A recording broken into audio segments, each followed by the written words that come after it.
Halo, selamat siang. Selamat bergabung di community webinar Naluri bersama saya Mutia Ismauliani, pelatih keuangan dari Naluri Indonesia. Terima kasih yang sudah bergabung dan selamat datang untuk seluruh peserta. Apakah saya boleh tahu nih teman-teman berasal dari mana aja?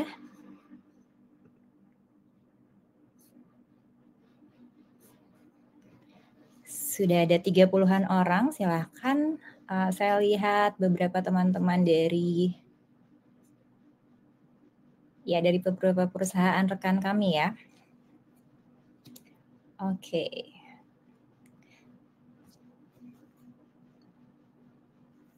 Sambil menunggu peserta-peserta lain, saya akan membacakan housekeeping rules dulu.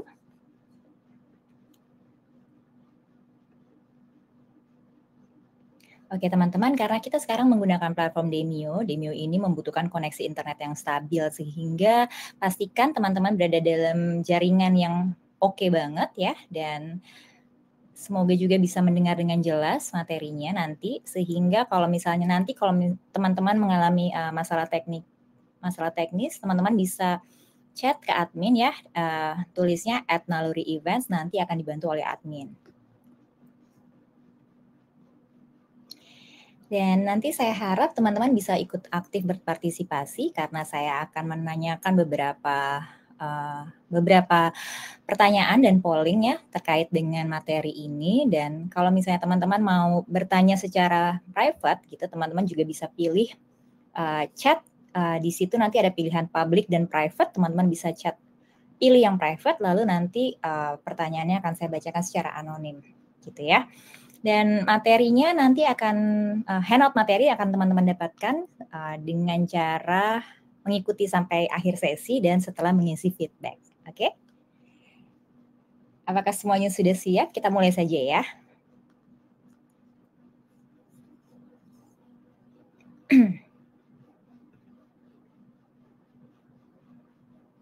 Jadi saya akan membacakan dulu ringkasannya. Ini adalah flow yang akan kita pelajari hari ini ya.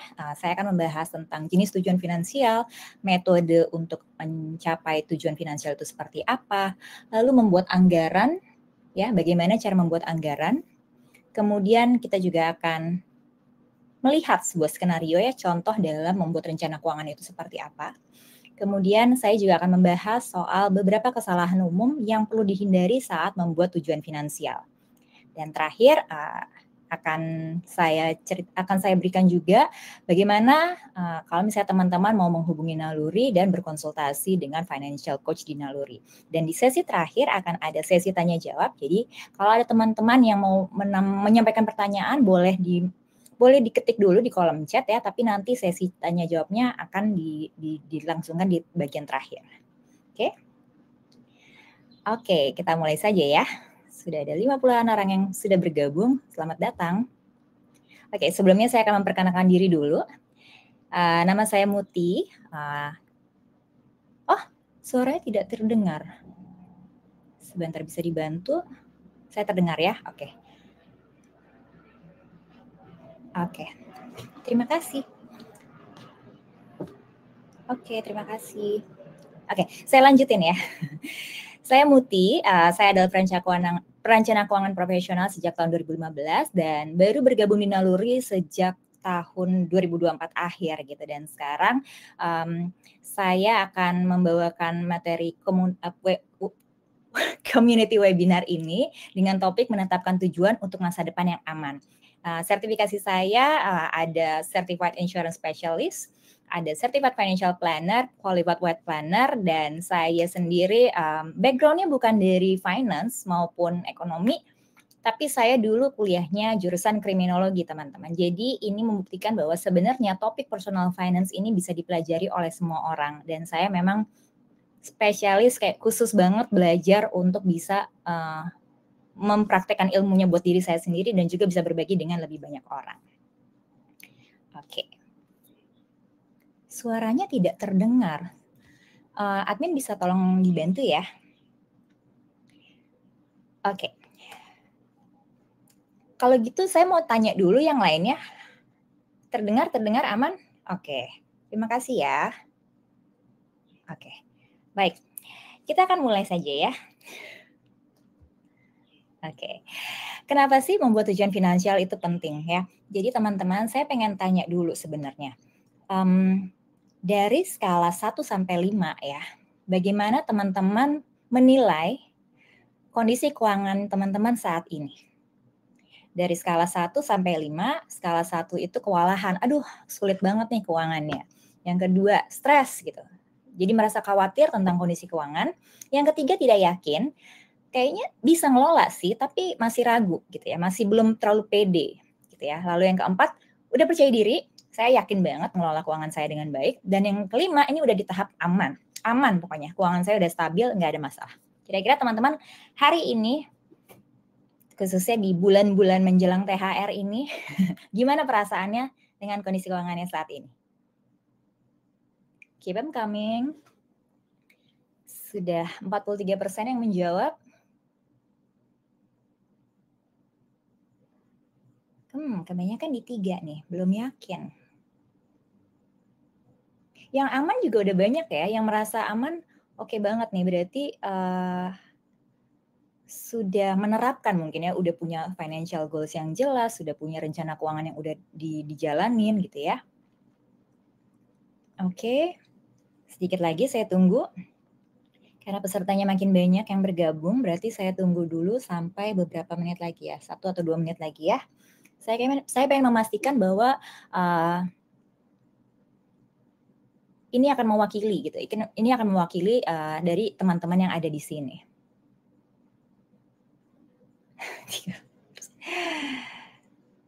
Oke. Yuk, yang ada yang di nomor 4, nomor 5, apakah jangan-jangan ada yang di nomor 6 ya? Nomor 6 apa ya? Kalau misalnya udah di level aman, berarti dia udah financial freedom gitu ya. Oke, nomor 4 sama 5 udah mulai bersaing posisinya. Oke, nomor 5 sudah lebih banyak. Alright.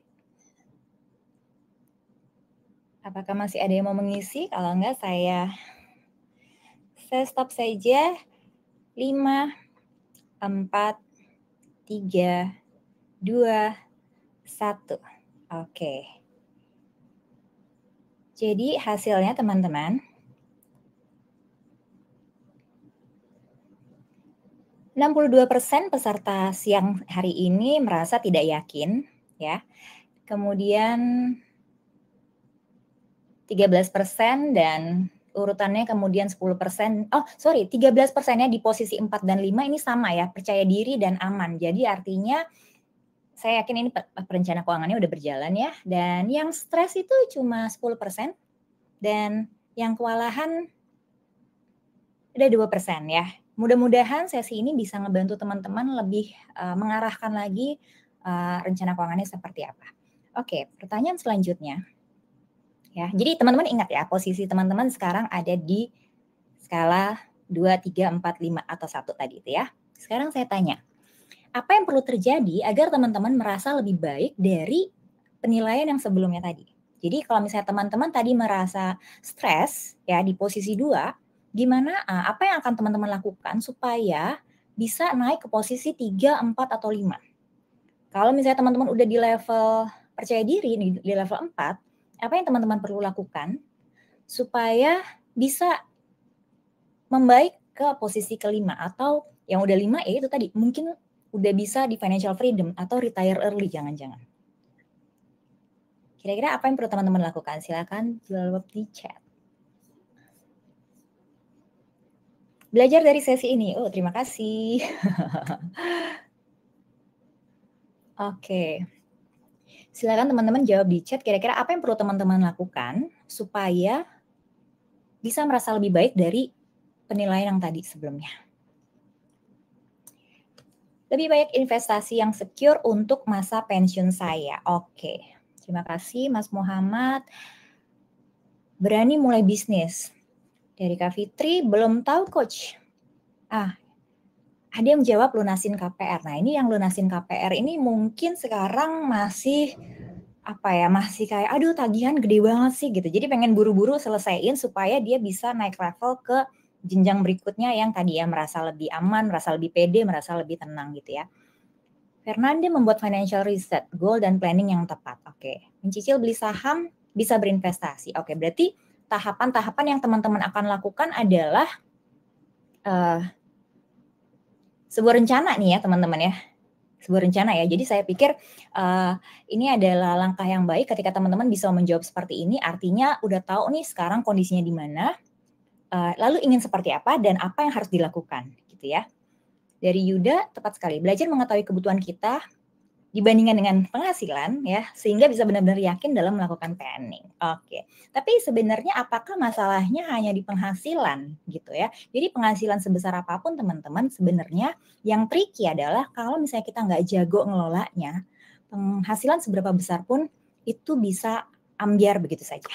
Gitu. Jadi sebenarnya yang perlu kita kendalikan adalah pengeluarannya. Oke, kita lanjut dulu ya. Oke.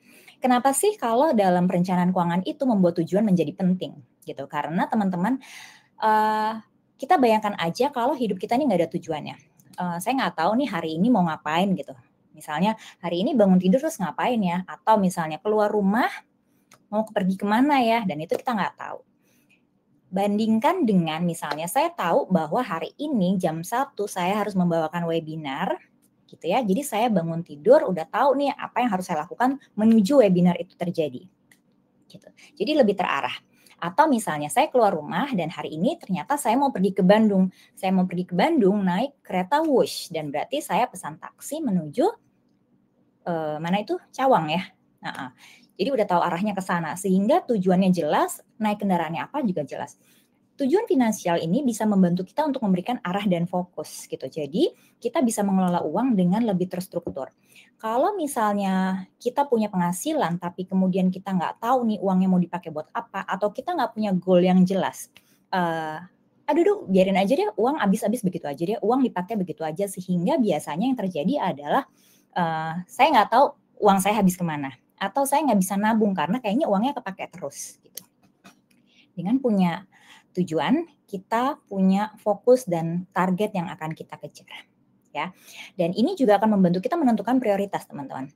Manusia itu kan biasanya banyak mau ya, saya pengen liburan, saya pengen naik haji, saya pengen liburan ke luar negeri, tadi udah ya, kok liburannya 2 kali. Saya pengen liburan, saya pengen naik haji, saya pengen nyekolahin anak, saya pengen pensiun, sejahtera, saya pengen ganti mobil, tujuannya banyak. Tapi dengan bikin tujuan finansial dan di breakdown kapan harus tercapainya, kita akan bisa bikin prioritas. Mana yang harus dikejar duluan sehingga kita bisa fokusin ke situ dulu supaya oke, saya akan nabung dan saya akan kejar yang ini dulu. Baru nanti yang lain-lainnya bisa nyusul. Gitu. Dan ini juga akan membantu kita membedakan kebutuhan dan keinginan. Mana yang sebenarnya perlu kita prioritaskan, mana yang kayaknya oh ini nanti dulu ya gitu. Jadi teman-teman bisa bedain dana pendidikan nyekolahin anak atau dana nonton konser yang tinggal 3 bulan lagi. 3 bulan lagi juga nih anak mau masuk sekolah ya teman-teman ceritanya gitu. Jadi gimana? Prioritasin yang mana gitu. Saya kembalikan ke teman-teman ya. Oke, lanjut lagi. Dengan membuat tujuan finansial, ini akan membantu kita bisa bikin keputusan lebih baik gitu ya. Artinya ya itu tadi, kalau udah tahu ternyata kebutuhan saya itu saya harus nyiapin uang sekolah anak saya. Ya, saya akan bijak untuk nabung, saya akan mengurangi pengeluaran yang tidak perlu gitu ya. Dan kemudian jadi bisa membagi pos-posnya dan kemudian bisa memilih produk investasi yang cocok dan lebih percaya diri dalam menyongsong, menyambut, menyekolahkan anak itu tadi gitu. Jadi bukan yang 2 bulan anaknya mau sekolah, kitanya masih bingung, aduh nggak ada lagi uang sekolahnya pakai apa ya gitu. Karena kita udah menyiapkan gitu ya. Karena kita udah punya tujuan itu bahkan jauh-jauh hari. Sejak anak ini baru lahir misalnya. Oke, anak ini nanti mau sekolah di mana gitu. Bikin tujuan finansial boleh teman-teman. Kita bayangkan hidup kita jauh-jauh ke depan gitu. Namanya juga rencana gitu. Masalah nanti dieksekusi atau terjadi atau enggak itu udah kuasa Tuhan gitu. Tapi kita coba sebaik mungkin seperti apa yang bisa kita kerjakan dulu. Ya. Dan terakhir, dengan punya tujuan finansial yang jelas, prioritasnya sudah jelas dan fokus kita kerjain, ini bisa membantu kita mewujudkan tujuan kita ya. Tadi, mewujudkan impian-impian seperti mau punya rumah, mau pergi liburan, mau pensiun nyaman, mau nyekolahin anak di sekolah idaman. Gitu. Oke, teman-teman ada yang mau share nggak? Kira-kira ada nggak yang udah membuat tujuan finansial buat dirinya sendiri maupun buat keluarganya? Silakan.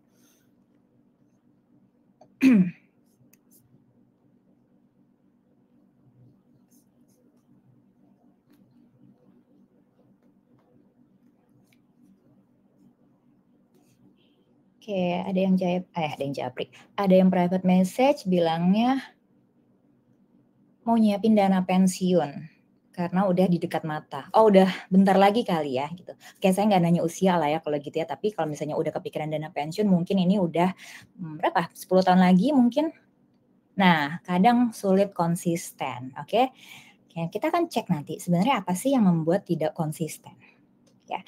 Sekarang teman-teman, cara membuat tujuan finansial itu mungkin jangan terlalu abstrak juga ya, tapi kita bisa bikin ini dengan lebih terstruktur. Gimana caranya? Ini dia. Jadi jenis tujuan finansial itu kita bisa bagi berdasarkan jangka waktu pencapaiannya gitu. Jadi ada yang jangka pendek, biasanya ini dari 1-3 tahun gitu ya, dari 0-3 tahun. Kemudian jangka menengah, misalnya dari 3-10 tahun, atau 3-8 tahun tergantung perspektif kita masing-masing. Kemudian yang jangka panjang itu biasanya yang udah di atas 10 tahun. Gitu ya. Contoh, seseorang berusia 30 tahun dan dia akan pensiun di usia 55. Jadi dari usia 30 sampai menunggu dia pensiun 55 itu kan dia masih punya periode 25 tahun. Itu jangka panjang banget kalau menurut saya ya, 25 tahun tuh masih jangka panjang banget gitu. Jadi kita coba tuliskan gitu ya, teman-teman bisa coba tuliskan tujuan finansial teman-teman berdasarkan jangka pendek, jangka menengah, dan jangka panjangnya gitu. Jadi kalau misalnya jangka pendek, biasanya nih yang akan saya bantu prioritaskan adalah yuk coba bikin dana daruratnya. Coba di top up dana daruratnya, kejar sampai misalnya target yang kalian merasa aman ketika menyimpan dana tersebut gitu. Dana darurat itu kan adalah dana yang kita pakai untuk kejadian-kejadian tidak terduga dan tidak direncanakan. Kita tidak mau itu terjadi sebenarnya ya. Contohnya mobil keserempet atau kemarin deh yang terjadi di Bekasi gitu ya. Terjadi banjir seperti itu gitu yang kayak kita tidak menduga banget akan terjadi banjir yang seperti itu. Lalu apalagi? Contohnya misal keluarga kita meninggal nih. Jadi misalnya kita adalah anak rantau dari Surabaya gitu ya. Kita adalah anak rantau dari Surabaya dan orang tua kita tinggal di Surabaya. Ya pada suatu hari ya orang tua kita meninggal nih. Ayah kita meninggal tiba-tiba dan akhirnya kita harus pulang kan. Pulang mungkin kita bisa beli tiket pesawat segera lewat pakai kartu kredit dulu. Tapi segala urusan harus ngurusin jenazahnya, harus ngurus pemakamannya, urusan sepertinya itu biasanya kita akan gunakan dana darurat supaya tidak mengganggu cash flow bulanan kita gitu. Ya. Lalu biasanya untuk jangka pendek ini juga target-target yang bisa dipenuhi adalah ayo saya pengen ngelunasin utang kartu kredit atau utang pinjol atau utang apapun itu gitu. Lalu pengen liburan juga bisa ya. Liburan ini juga bisa dari jangka pendek, jangka menengah atau jangka panjang ya teman-teman. Kalau misalnya ternyata ada rencana oke aku pengen nonton olimpiade nanti entah yang di mana lah gitu. Bikin aja gitu targetnya gitu ya. Terus jangka menengah contohnya pengen beli kendaraan tadi ya, pengen ganti kendaraan di tahun ketiga deh atau tahun kelima. Jadi dia rencananya tiap 5 tahun sekali mobilnya harus di-upgrade misalnya. Atau mau DP rumah atau apartemen, mulai bisnis, dan jangka panjang ini selain pensiun ya atau wealth building accumulation, bisa juga dana pendidikan anak yang misalnya anaknya sekarang baru 1 tahun dan dia mau nyiapin dana kuliahnya. Artinya dia masih ada spare 17 atau 18 tahun lagi untuk mempersiapkan. Ya. Nah, kalau misalnya teman-teman nih baru punya anak di tahun 2020, ya baru lahir lah 2-3 tahun terakhir ini berarti kan ini di tahap jangka pendeknya udah ada beberapa tujuan ya. Mau nyekolahin masuk TK, masuk SD gitu ya. Terus nanti di jangka menengah ada masuk SMP, nanti jangka menengah lagi masuk SMA, jangka panjang kuliah gitu teman-teman. Jadi teman-teman bisa kira-kira oh kalau aku breakdown 5, 10, 15, 20 tahun lagi, isi tujuan-tujuan finansial ini akan apa saja, gitu. Oke. Kita lanjut dulu ya. Sekarang saya mau bertanya ke teman-teman, kalau tadi saya sudah ajak teman-teman untuk membayangkan atau menuliskan ya. Kalau dibayangkan aja mungkin jadinya kurang tegas gitu, tapi kalau dituliskan sendiri teman-teman akan lebih menghayati gitu bahwa oh ini ya rencanaku ke depan. Jadi kira-kira tujuan finansial apa yang teman-teman targetin penting banget untuk terjadi di tahun 2025? Ada nggak kira-kira? Apakah ada yang saya ada rencana mau nikah nih abis lebaran gitu, atau misalnya saya udah harus ngelunasin haji, atau saya mau DP rumah nih gitu, bosen di rumah mertua misalnya gitu. Oke, melunasi utang kartu kredit, pelunasan haji, renovasi rumah, ya renovasi rumahnya mudah-mudahan, eee, bukan karena sekarang lagi rembes ya, kalau misalnya rembesnya sekarang berarti harus direnovasi sederhana dulu nih sekarang, dan itu berarti harus bongkar dana darurat dulu untuk misalnya apa, benerin plafon kayak gitu ya teman-teman ya. Punya tanah kebun 1 hektar, merintis bisnis. Oke, nanti ini ada pertanyaan, berapa persentase yang tepat untuk investasi? Akan saya bahas di slide-slide berikutnya ya. 2025 mau renovasi rumah, oke. Nah, ini ada yang baik banget nih, berbagi untuk sesama dan masa depan anak gitu. Jadi dia udah di level, aku tujuan finansialnya sekarang, udah pengen berbagi ke orang gitu ya. Oke, kita lanjut dulu. Terima kasih banget yang udah aktif menjawab ya. Mudah-mudahan bisa terkumpul, bisa terwujud juga ya, dan saya akan bantu teman-teman untuk, mencapainya gitu ya. Duitnya bukan dari saya tapi dari teman-teman sendiri ya. Oke, gimana cara mengubah impian menjadi langkah nyata ya? Ini ada metode WOOP gitu ya. Metode WOOP ini katanya pakai bahasa Inggris, tapi kita akan coba, kerjain gitu ya, dengan praktekin, versi bahasa Indonesianya gitu katakanlah. Jadi WOOP ini adalah wish, outcome, obstacle, dan plan ya. Jadi dari wish ini sendiri, apa sih sebenarnya tujuan finansial kita, apa yang pengen kamu capai gitu. Jadi tadi, kalau misalnya tadi yang di 5, 10, 15, 20 tahun itu udah bikin, itu kan kayak, oke aku ada dana menikah, atau misalnya mau, renovasi rumah, aku mau ganti mobil, mau beli tanah kebun 1 hektar, mau traveling ke Eropa. That's your wish. Oke, jadi teman-teman bisa, jelaskan secara spesifik. Ya kalau bisa lebih spesifik lagi gitu, misalnya tanah 1 hektarnya itu di mana gitu. Apakah di Sukabumi, apakah di sebelah rumah gitu, wow gede banget gitu ya. Kemudian kalau misalnya mau traveling ke Eropanya nih kapan misalnya gitu. Jadi nanti akan saya bantu gimana caranya bikin tujuan ini lebih spesifik ya. Kemudian outcome. Bagaimana rasanya kalau kamu berhasil mencapainya? Jadi teman-teman bayangin kalau misalnya saya mencapai tujuan finansial yang ini, ya, apa sih yang akan saya rasain gitu? Apakah kebahagiaan dunia akhirat gitu? Bisa. Jadi, outcome ini bisa sangat di level spiritual gitu ya, atau di level yang kayak, oh sekedar yang penting utang saya lunas gitu. Tapi percayalah ya, utang saya lunas itu bukan sekedar, itu adalah pencapaian besar teman-teman ya, percayalah. Oke, jadi bagaimana rasanya kalau berhasil mencapainya gitu ya. Kita bisa bayangkan, kemudian, kita juga harus realistis nih. Ada nggak ya tantangan yang mungkin muncul ketika saya ingin mencapai tujuan ini gitu ya. Bisa aja kan, ada aja misalnya kayak tadi tuh, tapi saya nggak konsisten, nah gitu. Atau saya udah punya tujuan, saya udah punya dana darurat gitu, tetapi belum tapi masih suka bocor nih tadi dia bilang, ada Kak Rahmat bilang suka bocor dalam pengelolaannya gitu. Itu tantangan loh, ya itu terjadi ternyata, dia mengakui gitu, ya. Kemudian plan, jadi WOOP, wish, outcome, obstacle, dan plan, langkah apa yang akan teman-teman ambil untuk bisa mengatasinya? Untuk bisa tetap fokus ngejar targetnya, oke? Saya akan kasih contoh ya kalau gitu ya, sesuai sama topik kita tadi barusan deh dana darurat gitu ya. Misalnya mau ngumpulin dana darurat 6 kali pengeluaran bulanan. Oke, teman-teman bisa bayangin, saya pengen mengumpulkan dana darurat 6 kali pengeluaran bulanan dalam 1 tahun. Ya.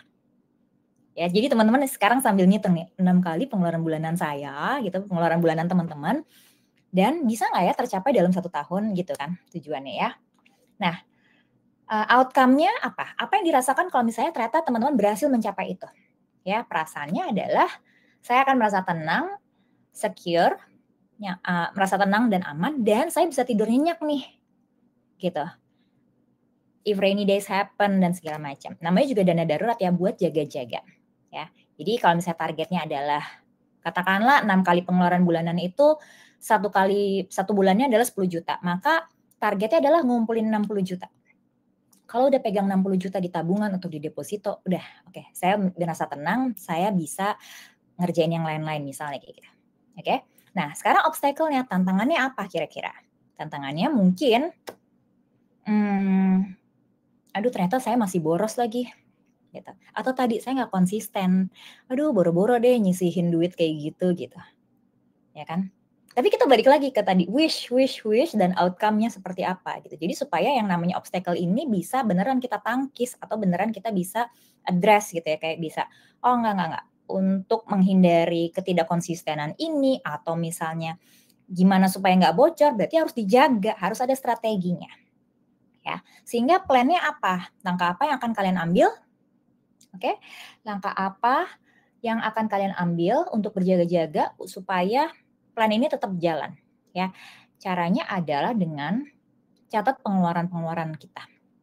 Catat pengeluaran, tunda pengeluaran yang nggak penting, yang belum perlu, yang bisa nanti-nanti dulu ya. Kemudian tadi konsisten karena tadi targetnya adalah 60 juta dalam 1 tahun, maka nyisihin berapa tuh dari penghasilan gitu.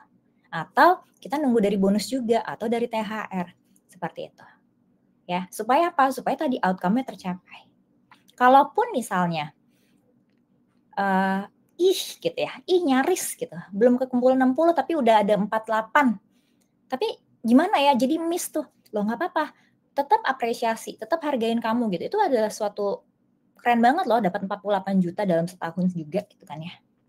Kurang 12 juta nggak apa-apa, itu kita tambahin aja nanti di tahun depannya. Gitu ya. Oke. Kita lanjut dulu ya. Jadi teman-teman ingat ya WOOP ya. Oke, sekarang saya akan bantu teman-teman untuk bikin wish-nya tadi itu beneran bisa diukur, dikerjain ya. Jadi ternyata cara bikin tujuan finansial itu bukan seperti apa tujuan finansial kamu? Aku pengen kaya raya. Oke, kaya raya itu terlalu luas dan terlalu abstrak. Ya. Coba teman-teman tulis satu tujuan finansial teman-teman ya dengan rumus seperti ini. Ada judul, ada jangka waktu, dan ada nilainya. Oke, judul, jangka waktu, dan nilai. Ingat 3 hal ini aja supaya teman-teman beneran bisa lebih membumi dengan impian-impian dan tujuan finansial teman-teman.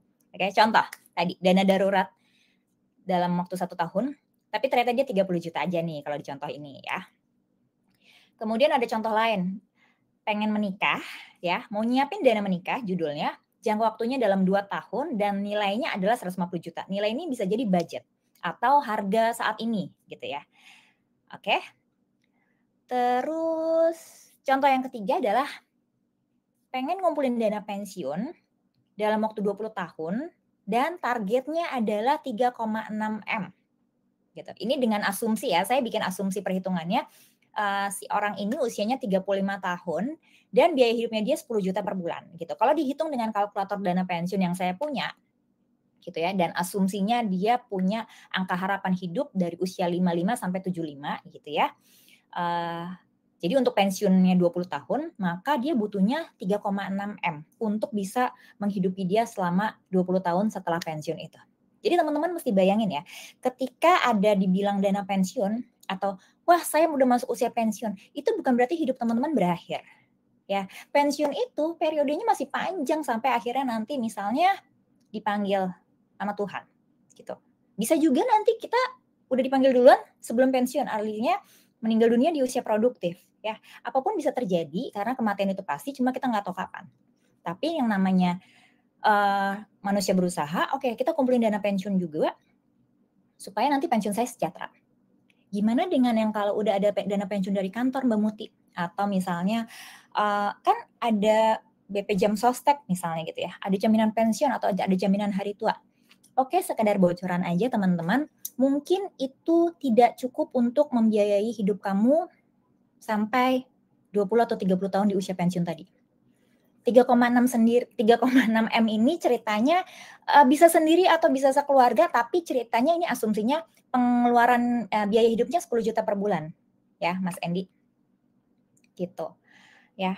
Jadi bisa aja kan ada yang single pengeluarannya 10 juta, tapi ada juga yang udah berkeluarga pengeluarannya 10 juta. Jadi ini sangat bisa apa ya? Bisa dijadikan contoh gitu. Ini sendiri atau berdua. Nah, ternyata bisa sendiri atau berdua gitu. Ya tergantung tadi cara hidupnya seperti apa, gaya hidupnya seperti apa. Oke?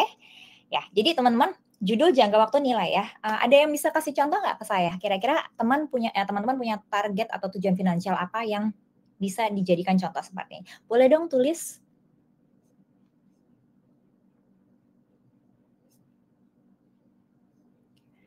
Kalau oke. Nah, ini Mbak Retno Indah, lanjut studi. Nah, lanjut studi ini adalah judulnya ya. Judulnya adalah dana untuk lanjut studi gitu. Jadi ketika kita ngomongin dana pendidikan teman-teman, kita jangan terus-terusan berpikir bahwa ini dana pendidikan untuk anak-anak loh. Kitanya sendiri kan juga boleh ya mau ngelanjutin studi gitu. Jadi artinya dana pendidikan anak atau dana pendidikan kita gitu. Jadi misalnya Mbak Retno mau lanjut studi, nah saya tanya jangka waktunya mau berapa tahun lagi Mbak? Dan kira-kira budgetnya berapa? Coba dilengkapin dulu supaya ini bisa jadi tujuan finansial yang bisa nanti kita hitung-hitung gitu. Oke. Dari Mbak Tessa, dana haji 8 tahun 350 juta. Oke, nah kayak gini ya contohnya ya. Dana haji 8 tahun 350 juta. Mas Cahyo, bayar kuliah anak 8 tahun lagi 200 juta. Oke, 8 tahun lagi berarti sekarang anaknya udah usia 10 atau 9 tahun ya, menjelang lagi kelas 3 atau 4 SD ya. Ini udah nyiapin dana kuliahnya gitu. Mudah-mudahan dana SMP sama SMA-nya udah tercapai ya. Atau ternyata SMP SMA-nya misalnya mau sekolah negeri aja sehingga itu akan meringankan uang pangkal gitu. Jadi dia nyiapin uang yang buat kuliahnya aja nih gitu. Bisa jadi seperti itu. Oke, Mas Welly, nonton sepak bola kayak Anfield, Liverpool. Kapan dan berapa? Ayo dilengkapin dulu tujuan finansialnya seperti itu. Ya. Kalau cuma judulnya, ini jadinya kayak kita punya mimpi apa aja. Saya mau nikah, saya mau naik haji, saya mau nonton bola di Liverpool kayak gitu. Tapi kalau misalnya tujuan finansial, saya mau nikah kapan, budgetnya berapa? Oke, terima kasih nih Mas Rifki. Bayar bayar sekolah anak SD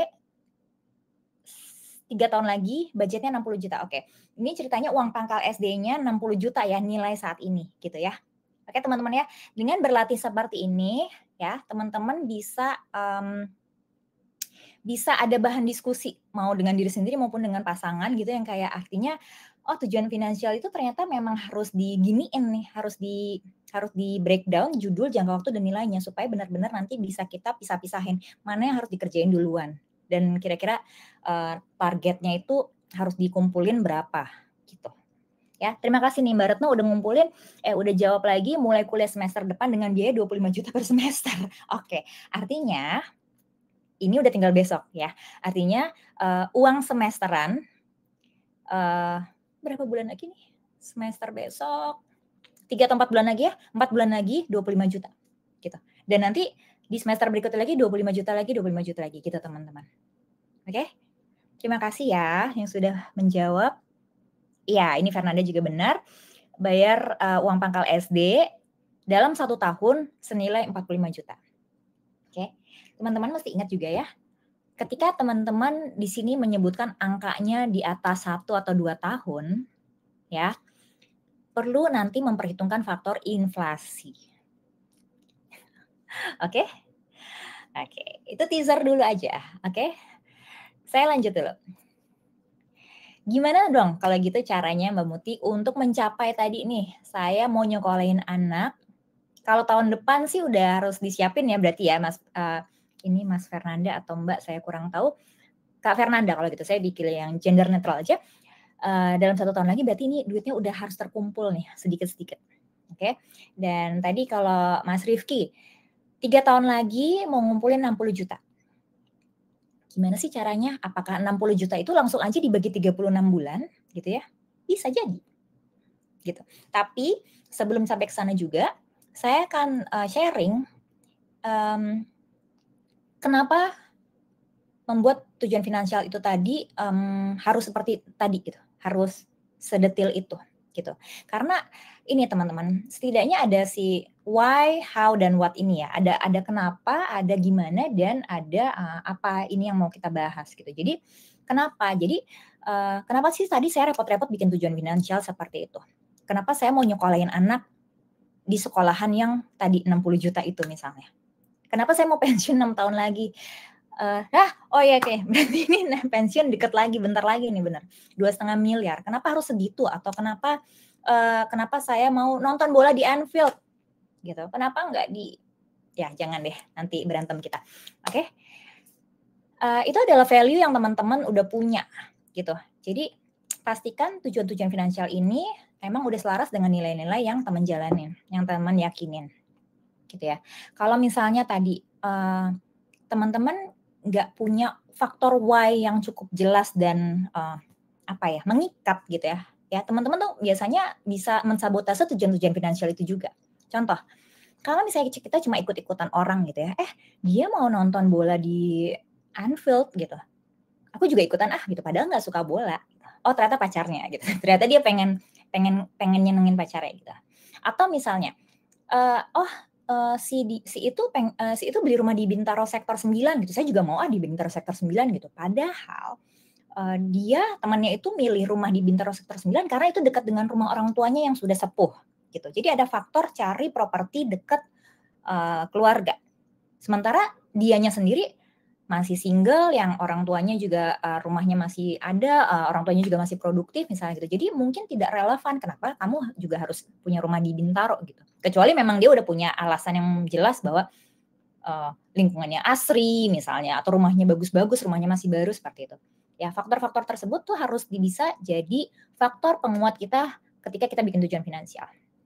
Kenapa saya mau nyekolahin anak di sekolah misalnya lab school lah katakanlah gitu. Saya dulu lulusan lab school dan saya dulu ngincar banget pengen masuk lab school gitu. Kenapa? Karena saya nggak tahu sih dulu. Cuma karena saya nggak mau masuk sekolah negeri aja dulu pikirannya kayak gitu. Tapi kan kalau orang tua zaman sekarang, dia akan milihin sekolah anak-anak tuh berdasarkan value, berdasarkan kurikulumnya, berdasarkan apalah pendekatan dari si tim gurunya dan segala macam gitu ya. Jadi kalau misalnya itu sudah jelas, teman-teman nggak akan mudah untuk, oh ya deh, kalau nggak misalnya sekolah di situ, sekolah yang lain aja deh, yang asal aja deh, yang ada deket rumah aja misalnya gitu. Nggak. Saya yakin di sini teman-teman termasuk orang-orang yang misalnya ya, atau pernah dengar ada temennya yang ternyata mereka pilih rumah atau mau beli rumah sesuai dengan sekolah incaran anaknya atau sekolah incaran buat anaknya. Jadi dia rela tuh cari rumah misalnya di dekat Jagakarsa atau di dekat Cirende gitu demi mendekat ke sekolah tempat anaknya nanti akan disekolahkan. Gitu. Itu tuh udah fokus banget, udah termotivasi banget untuk bikin tujuan finansial dan untuk mencapainya. Ya. Oke. Lalu gimana sih cara mencapainya gitu? Setelah tadi udah bilang ini, pengen nyekolahin anak gitu ya segitu, kemudian bertanya lagi dong, apa langkah-langkah kecil yang bisa saya lakukan untuk mencapai itu? Jadi kita breakdown kecil-kecil dulu. Gitu. Mungkin ya 60 juta dalam 3 tahun ini terlalu besar gitu. Artinya kan 20 juta setahun ya teman-teman, kalau mau dikumpulin secara simpel aja kita 60 juta bagi 3 tahun ya 20 juta gitu. Nah, tetapi ternyata 20 juta ini kalau misalnya dipecah lagi ke 12 bulan ternyata lebih kecil lagi gitu. Ternyata bisa kok nyisihin segitu gitu. Ya. Jadi lebih mudah dicapainya. Jangan langsung kayak gimana tadi nyampe 3,5 miliar Mbak Muti untuk mencapai pensiun gitu. Tenang, itu masih 20 tahun lagi gitu. Ya. Lalu, yang paling penting juga adalah teman-teman, setelah membuat tadi daftar tujuan finansial, kita perlu evaluasi, kita perlu cek lagi, ini masih tujuan finansial saya yang masih harus saya kejar atau enggak? Atau ternyata anaknya nggak mau tuh sekolah di situ gitu. Ternyata ada perubahan-perubahan apalah yang terjadi sehingga, saya juga berubah pikiran nih, kayaknya kita jangan nyekolahin anak kita di situ kali ya Pak ya, kita pindahin ke sekolah yang ini aja misalnya gitu. Ya, kita perlu evaluasi itu. Supaya apa yang kita kerjakan ini masih tetap relevan gitu ya. Dan juga kalau misalnya pun tercapai atau misalnya belum tercapai, kita tetap perlu merayakan. Kayak tadi ya, ngumpulin dana darurat 60 juta dalam setahun, tapi ternyata baru kekumpul 48 gitu. Itu kan bukan suatu perjuangan yang sia-sia. Betul? Oke, jadi ingat lagi why. Kenapa saya harus ngumpulin dana darurat sampai 60 juta? Kenapa saya mau nyekolahin anak di situ? Kenapa saya mau pensiun di Salatiga misalnya gitu. Ya, teman-teman, saya harap teman-teman bisa jawab seperti itu. Bisa jawab pertanyaan-pertanyaan itu. Oke. Tadi gimana caranya ngumpulin 20 juta dalam setahun? Kalau cara sederhananya 20 juta dibagi 12 aja langsung gitu ya. Sekian lah. Gitu. Tetapi gimana caranya supaya itu beneran bisa diaplikasikan, itu beneran bisa disisihin dan nggak disabotase karena ada gangguan-gangguan bisikan-bisikan, liburan yuk, ngapain yuk, ngapain gitu ya. 20 juta dibagi 12 kira-kira sebulannya adalah sisihin 1,6 juta ya sebagai bayangan. Nah, Ini ada sistem manajemen keuangan yang paling sederhana. Pada prinsipnya ini namanya ICE jar, jadi investment, commitment, dan expensive gitu. Jadi ada celengan-celengan ceritanya, atau stop loss, atau wadah gitu ya. Jadi kalau misalnya kita bayangin di depan kita ini ada 3 celengan, bukan 3 celengan, 3 ember lah katakanlah ya. 3 ember, yang satu buat investasi, yang satu buat kita bayar cicilan-cicilan dan komitmen, ya. Dan terakhir adalah yang buat pengeluaran sehari-hari, bisa untuk biaya hidup dan gaya hidup.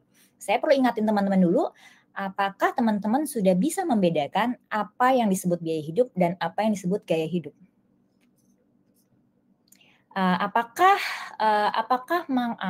Apakah belanja bulanan groceries itu biaya hidup atau gaya hidup?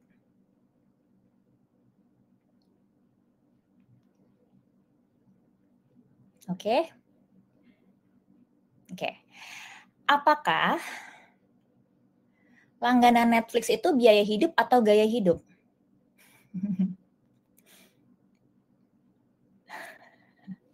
Gaya ya? Gaya, oh, oke. Untuk Kak Bambang bisa tolong dibantu oleh admin ya. Oke, gaya. Oke, nah ini saya suka nih, ketika saya disentil dengan pertanyaan kalau skincare apa? Oke, skincare ya. Oke, saya percaya kecakapan paripurna itu teman-temannya bukan cuma dari skincare, karena skincare itu kan dari luar nempel ke sini ya, tapi saya percaya itu dari dalam. Artinya kalau nutrisi kita sehat, pola hidupnya bagus gitu ya, olahraga sehat, tidurnya nggak kurang, nggak ada stres pasti ada, tapi kita bisa me-manage itu gitu ya. Itu, skincare itu beneran jadi komplementer, jadi pelengkap, dan itu jadinya bisa jadi ke gaya hidup. Tapi enggak, skincare buat saya sebagai biaya hidup ya, karena itu esensial gitu. Karena di usia udah di atas 35, kayaknya kulit juga harus lebih sehat lah gitu, harus dibantu gitu. Kalau kalau breakout gimana? Nah, kalau breakout ya, nah ini breakout, kita bukan nyalahin breakout atau jerawatnya teman-teman ya, atau nanti nyalahin makanan, tapi kita cek dulu juga nih, aku semalam tuh tidurnya cuma 3 jam gitu, atau ternyata, oh ya pola makanku terlalu banyak minyak, terlalu banyak gorengan, atau ternyata aku nggak suka makan serat, kayak gitu-gitu. Percayalah ketika teman-teman udah bisa makan dengan lebih lebih sehat ya, itu banyak sekali hal yang bisa berubah gitu. Pola main jadi teratur, kulit jadi lebih bersih, terus apa lagi ya, nggak breakout lagi teman-teman. Oke, mungkin itu nanti porsinya ke ahli gizi ya teman-teman ya. Saya financial coach nih gitu.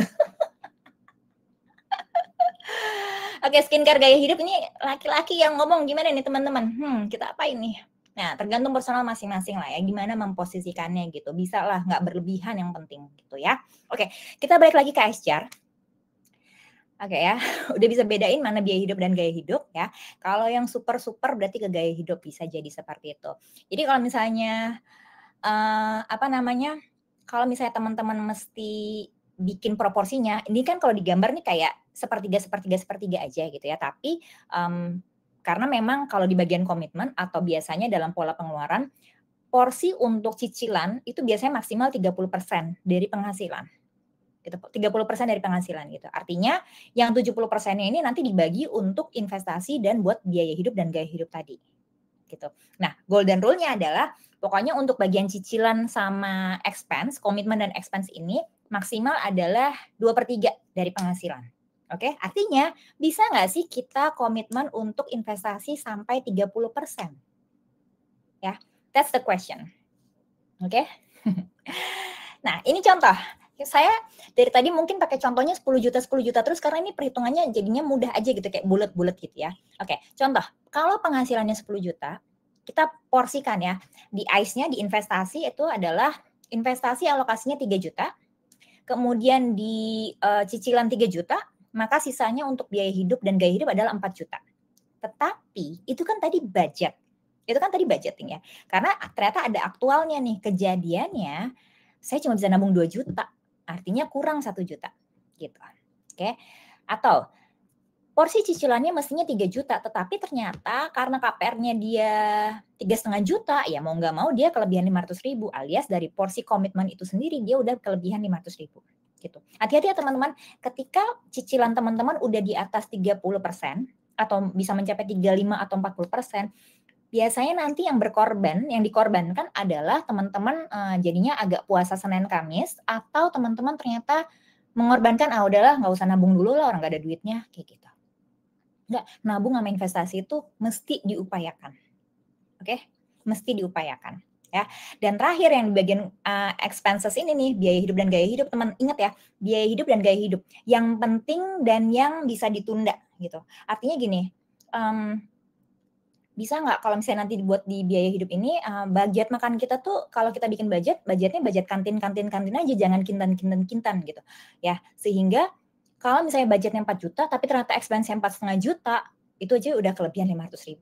Nah, hati-hati nih, di bagian ini teman-teman mesti bisa mengkalkulasi dan berbagi dan dengan membagi porsinya dengan lebih oke, dengan lebih disiplin. Oke? Kita lanjut lagi. Ini tadi ya, gimana cara menerapkan tadi metode WOOP, tujuan finansial, dan ICE-JAR itu ke dalam satu hal yang bisa kita implementasikan. Oke, contoh, ada tujuan finansial ingin membeli rumah. Tadi ada yang mau membeli rumah nggak ya? Saya lupa. Ada yang mau membeli rumah ya. Jadi wish-nya adalah beli rumah senilai 1 miliar. Tapi ngumpulin DP-nya dulu 300 juta. Kapan? 5 tahun lagi. Gitu. Jadi tujuan finansialnya DP rumah 5 tahun 300 juta.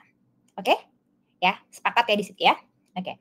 Outcome-nya, apa yang akan dia rasakan kalau misalnya udah bisa ngumpulin DP rumah ini nih, gitu. Kan karena mungkin kita bukan orang yang segitu kaya rayanya atau emang punya duit di berangkas segitu banyaknya sehingga belum bisa nih beli tunai cash keras 1 miliar, sehingga ya udah aku kumpulin dulu DP-nya di 300 juta. Pelan-pelan aku akan capai rumah impianku. Oke. Dan ini adalah outcome yang dia inginkan.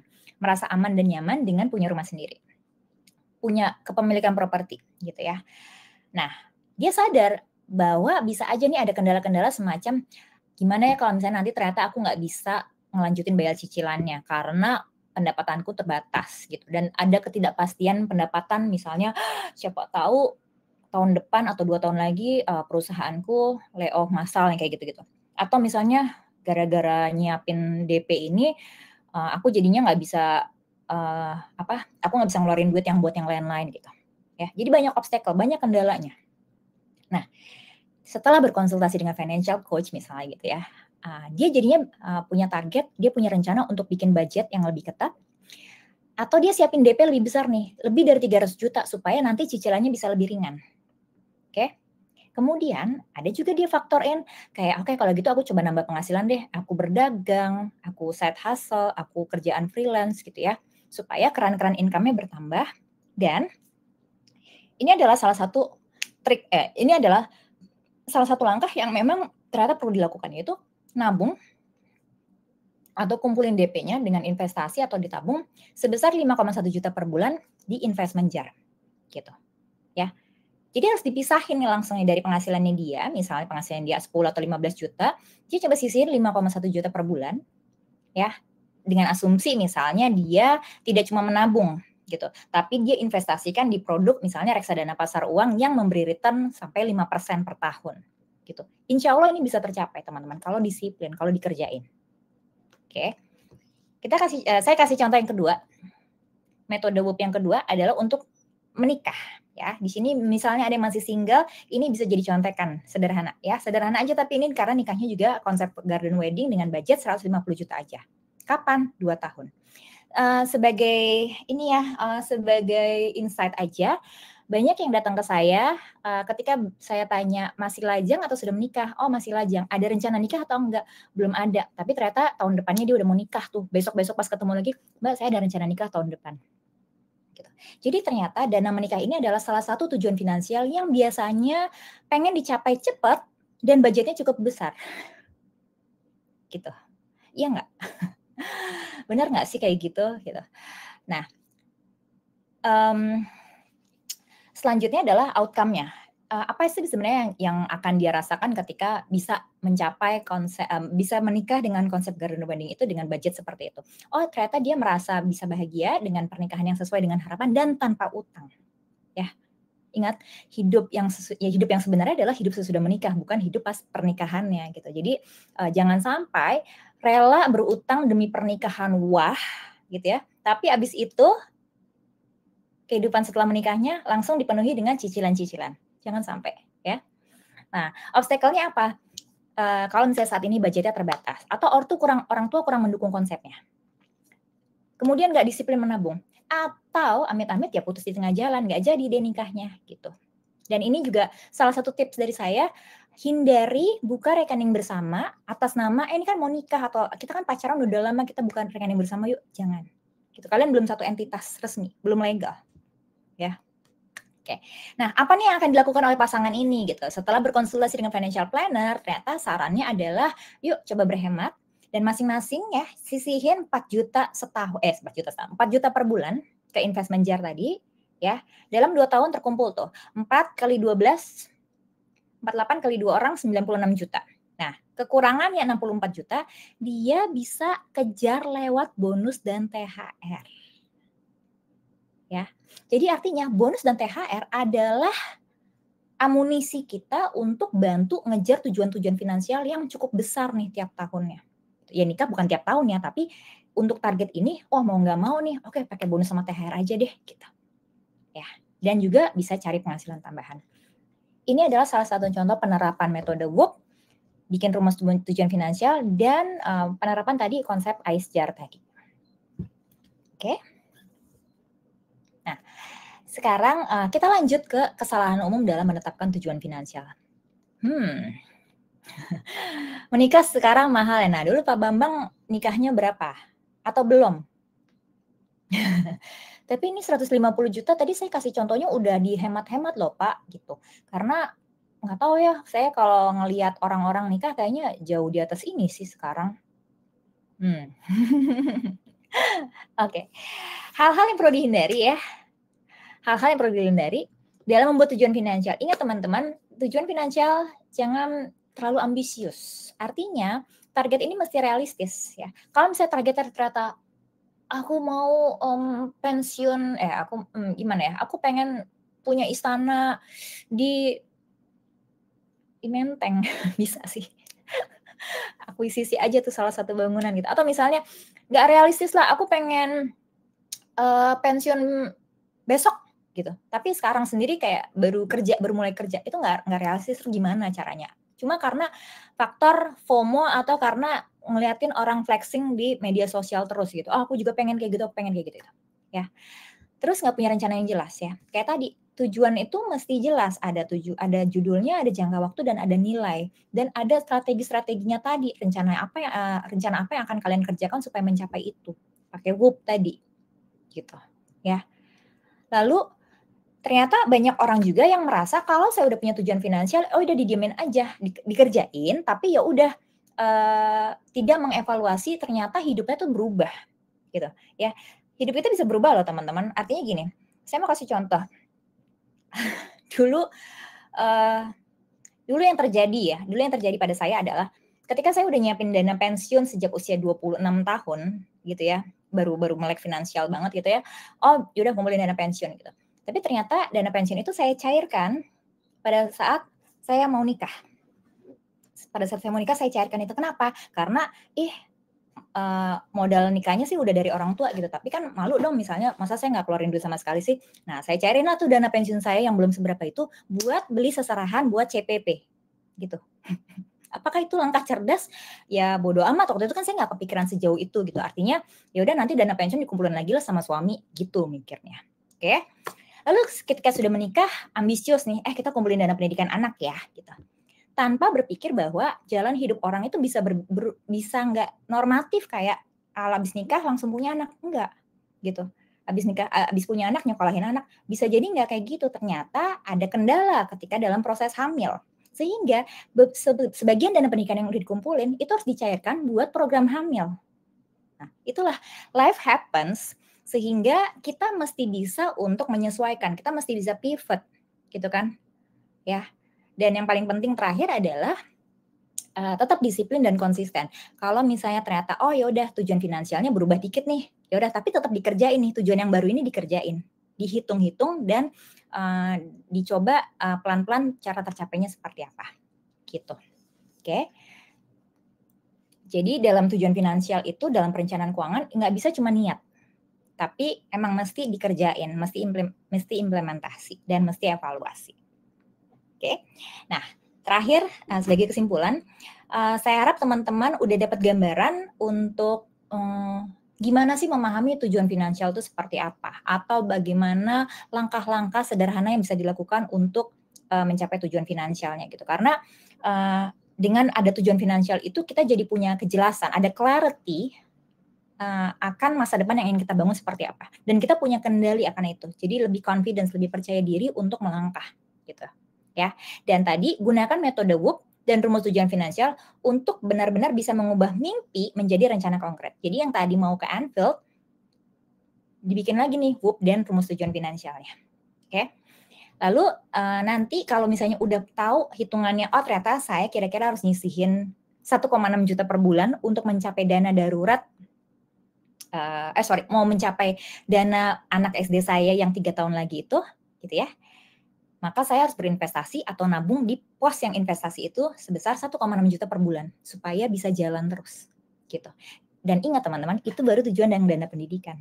Belum yang si orang tuanya nanti mau ngapain, mau ganti mobil, mau renovasi rumah, gitu. Ya. Dan ingat, penting banget untuk bisa tetap fleksibel dan siap ubah strategi jika diperlukan. Financial planning tidak rigid. Artinya, karena hidup kita juga evolving, berubah, maka tujuan finansial kita ini juga bisa kita sesuaikan gitu. Setidaknya dengan punya rencana keuangan dan fondasi yang cukup bagus, kalau ada musibah ya atau keadaan darurat atau ternyata harus ubah rencana segala macam, teman-teman tuh nggak yang langsung berantakan banget gitu. Seenggaknya udah ada fondasi, oh tenang aku udah pegang dana darurat. Oh tenang kalau misalnya sekolahnya nggak jadi di sana, kita bisa pindah ke sini gitu. Dan budgetnya bisa disesuaikan lagi gitu. Oke? Dan untuk teman-teman yang ternyata nanti masih punya banyak pertanyaan gitu, di sini saya akan jawab sebagian, tapi kalau misalnya nanti teman-teman mau konsultasi lebih lanjut dengan financial coach, bisa akses aplikasinya di Naluri. Teman-teman bisa chat dengan financial coach di sana atau booking online konsultasi gitu ya, online maupun kalau misalnya financial coach lagi berkunjung ke kantornya masing-masing gitu. Silakan bisa download juga atau akses melalui web. Nanti juga mungkin bisa tanya ke Nani ya di aplikasi. Dan terakhir admin akan membantu untuk teman-teman bisa ikut feedback, bisa ngisi feedback dulu ya sebelum meninggalkan sesi gitu. Dan ini ada materi handout-nya dan saya sambil cek pertanyaan ya teman-teman ya. Oke.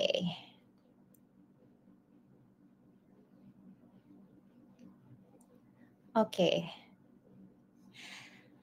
Ada pertanyaan dari Kak Moses ya, dana darurat udah aman, nah selanjutnya kemana ya? Gitu, selanjutnya kemana? Oke, ketika dana darurat sudah aman, selanjutnya adalah kita cek dulu nih, ada lagi nggak ya yang perlu kita amankan, gitu. Teman-teman mesti bedain kepentingan tujuan finansial semacam dana darurat, dana pendidikan, dana pensiun, lalu kemudian ada asuransi, ada produk investasi, ada perencanaan waris dan kayak gitu ya. Perencanaan keuangan itu sangat komprehensif gitu. Nah, ketika dana darurat sudah aman, artinya teman-teman bisa lanjut ke tujuan finansial selanjutnya. Tapi bukan berarti harus ngejar dana darurat 12 bulan pengeluaran dulu nih, baru bisa nyiapin uang sekolah anak. Enggak. Kalau misalnya mau ngejar dana daruratnya terkumpul 12 bulan dulu, ya mau terkumpul 100 juta dan itu akan makan waktu 2 tahun, terus teman-teman menunda nyiapin uang sekolah anak. Nah, nanti takutnya si anak jadinya mundur sekolah. Bukan mundur sekolah nggak bisa, tapi jadinya, "Nak, uang sekolahnya belum ada, entar dulu ya," gitu kan enggak. Yang ada juga nanti dana daruratnya dicairkan buat uang sekolahnya, ya nggak sih? Ya kan? Nah, artinya sebenarnya teman-teman bisa jalanin beberapa tujuan finansial secara paralel, gitu. Ya, kalau misalnya dana daruratnya udah berjalan, artinya tadi mau apa tujuan finansial berikutnya apa nih yang paling dekat? Oh, nyekolahin anak masuk SD atau ternyata aduh ini mau nggak mau nih harus ganti mobil karena mobilnya udah bobrok banget misalnya gitu. Jadi cari prioritas yang paling mengena di teman-teman. Mana yang paling penting untuk dipenuhi saat ini. Gitu. Ya. Lalu pertanyaan selanjutnya dari Muhammad. Yang bagus itu nabung dan investasi, atau kalau udah punya investasi masih perlu nabung juga? Oke, ini pertanyaan yang bagus banget ya, karena kadang-kadang saya juga perlu menjelaskan bedanya nabung sama investasi. Ketika kita nabung ini kayak buat tujuan-tujuan kita dalam waktu 1 tahun, 2 tahun terdekat aja. Dan duitnya udah harus standby karena emang akan segera dipakai. Contoh, ya uang sekolah anak atau mau liburan sekolah di bulan Juni, Juli besok ya. Itu duit pasti udah di tabungan kan, udah mesti ada di tabungan. Atau ternyata contoh ya, di sini ada nggak yang dapat THR-nya pas Lebaran tapi ternyata dia Natalan, gitu ya? Artinya THR-nya dikasih pas Lebaran, sementara dia harus merayakannya Natal. Oke, berarti kan seenggak-enggaknya sebagian porsi THR ini akan dia simpen, ditabung aja, diparkir di tabungan untuk kebutuhan pas Natalan. Jadi nggak dihabisin dari sekarang, gitu. Oke, ini mungkin topik yang sangat seru banget ya soal bahas duit THR akan dipakai buat apa ya, buat apa-apa segala macam.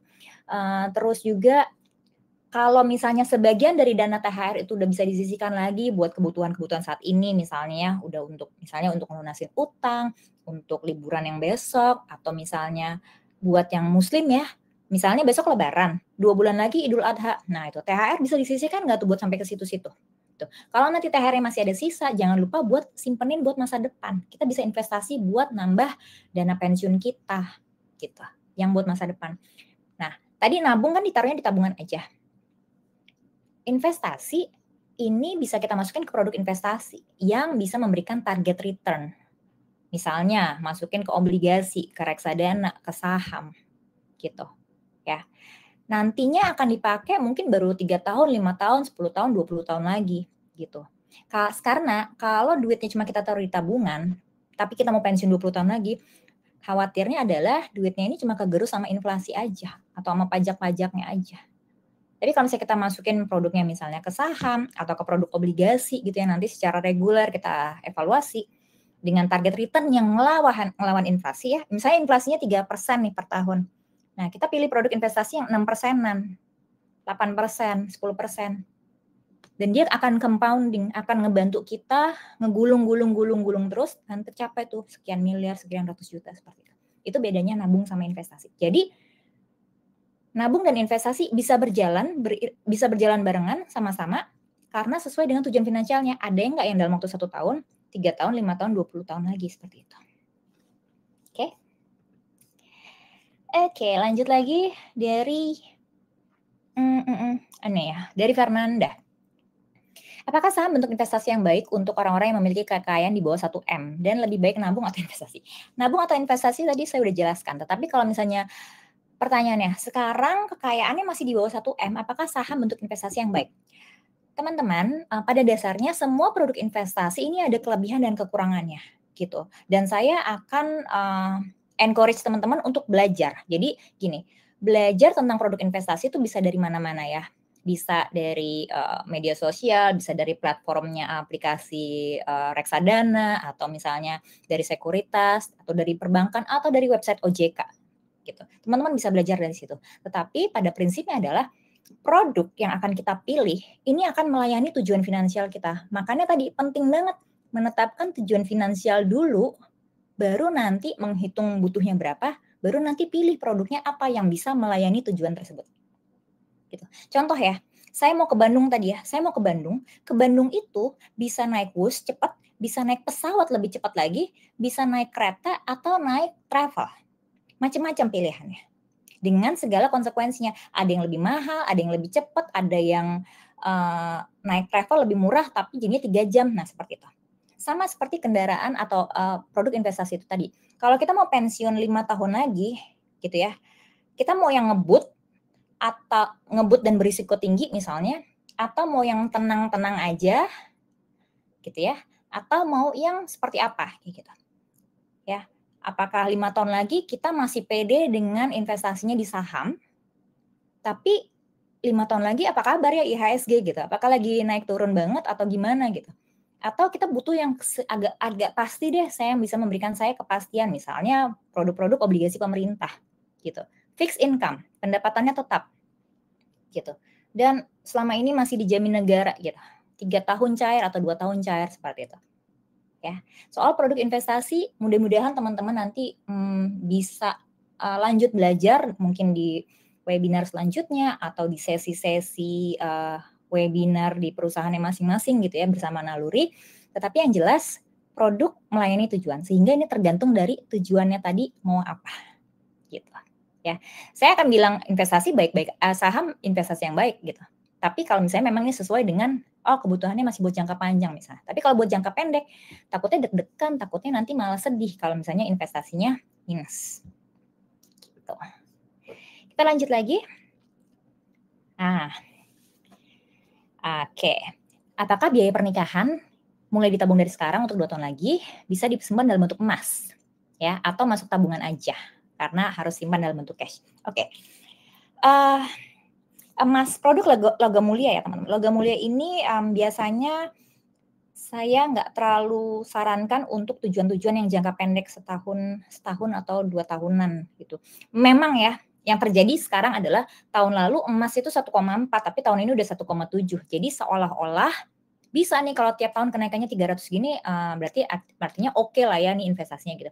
Tapi teman-teman, histori masa lalu itu tidak menjamin proyeksi di masa depan. Itu adalah disclaimer yang sangat universal, mau di semua produk investasi akan ngomong seperti itu. Sehingga ketika kita ada tujuan finansial yang tinggal 2 tahun lagi dan konteksnya adalah biaya pernikahan yang memang biayanya kan bukan dibayarkan jebret seminggu sebelum nikah semuanya gitu ya, enggak ya, kita kan harus DP vendor, DP dekor dan segala macam. Artinya udah harus ada kegiatan ngeluarin duitnya tuh pelan-pelan tuh dari 6 bulan atau 1 tahun sebelumnya gitu. Sehingga kalau saran saya lebih aman kalau yang kayak gini sih udah di tabungan aja gitu ya. Atau misalnya ada tadi ketiban bonus atau THR ya disisihkan misalnya parkir dulu aja di deposito. Misalnya emang belum kepake sekarang tapi beneran baru setahun lagi baru mulai bayar-bayar vendornya seperti itu. Tapi posisinya adalah teman-teman mesti pilih produk yang udah cukup liquid dan tidak fluktuatif gitu. Karena teman-teman pengen memastikan duitnya standby dan bisa dibayarkan pada saat dibutuhkan. Gitu. Oke, lanjut terakhir nih. Pertanyaan terakhir teman-teman ya. Oke, untuk kesehatan masa pensiun, apakah cukup BPJS atau perlu asuransi kesehatan tambahan? Oke, ini pertanyaan bagus banget ya. Saya adalah orang yang percaya yang namanya kesehatan ini kebutuhannya seumur hidup ya. Artinya asuransi kesehatan itu jauh lebih penting untuk dimiliki setiap orang dibandingkan misalnya harus punya asuransi jiwa atau asuransi yang lain-lain gitu. Artinya gini, BPJS Kesehatan kita sangat berharap dia akan terus memperbaiki kinerjanya dan juga fasilitasnya gitu. Dan mudah-mudahan tidak terus mengubah kebijakan ya gitu. Artinya jangan sampai nih 5 tahun lagi ternyata pre-existing condition dikecualikan, wah bubar tuh gitu ya. Karena selama ini BPJS Kesehatan andalan semua masyarakat gitu ya. Artinya gini, ketika teman-teman pas masa pensiun kan ceritanya benefit dari perusahaan udah dicabut nih, udah selesai dong kan udah pensiun gitu. Nah, gimana tuh cara ngebiayain biaya kesehatannya? Antara dari sekarang nih masih produktif nyiapin dana kesehatan sendiri, atau kalau ada kelebihan budget bisa beli asuransi kesehatan swasta gitu. Meskipun nanti kesannya kayak, tapi kan aku udah ada asuransi kesehatan dari kantor ya, masa double-double? Iya betul, tetapi memang prinsipnya seperti kita membeli asuransi kesehatan tuh pada saat kita masih sehat gitu. Jadi jangan sampai, oh nggak apa-apa, selama masih kerja, saya pakai asuransi kesehatan dari kantor. Tapi begitu saya pensiun, saya baru beli asuransi kesehatan swasta. Dengan risiko, pada saat kita usia kerja ini, mungkin saja kita udah sering klaim, ya segala penyakit gitu. Jangan-jangan juga kita pernah pasang ring atau kita pernah operasi tulang belakang gitu, HNP misalnya kayak gitu, ya. Dan pada saat usia pensiun itu kan faktor risiko kesehatan kita juga semakin menurun ya. Artinya seleksi untuk diterimanya juga semakin sulit mungkin. Dan preminya juga udah jauh lebih mahal gitu. Sehingga memang kalau misalnya boleh, kalau misalnya ada kelebihan rezekinya, boleh dibajetin untuk beli asuransi kesehatan swasta dari sekarang. Meskipun harganya juga nanti pasti akan naik pas pensiun, tetapi teman-teman sudah terlindungi sejak masih sehat. Gitu. Ya. Oke. Terima kasih. Wah, pertanyaannya bagus-bagus banget. Mudah-mudahan teman-teman lebih bisa terarah dalam membuat tujuan finansial dan bisa diskusi ya nanti sama pasangan gitu ya di rumah. Tadi aku belajar seperti ini, ternyata bikin tujuan finansial tuh harus di breakdown seperti ini gitu. Karena yang paling seru adalah ketika kita bisa ngebagi, apa yang udah kita dapat ke orang-orang tersayang kita, gitu. Terima kasih, sudah bergabung di community webinar Naluri pada hari ini 6 Maret 2025. Sampai ketemu lagi di sesi-sesi selanjutnya. Bye.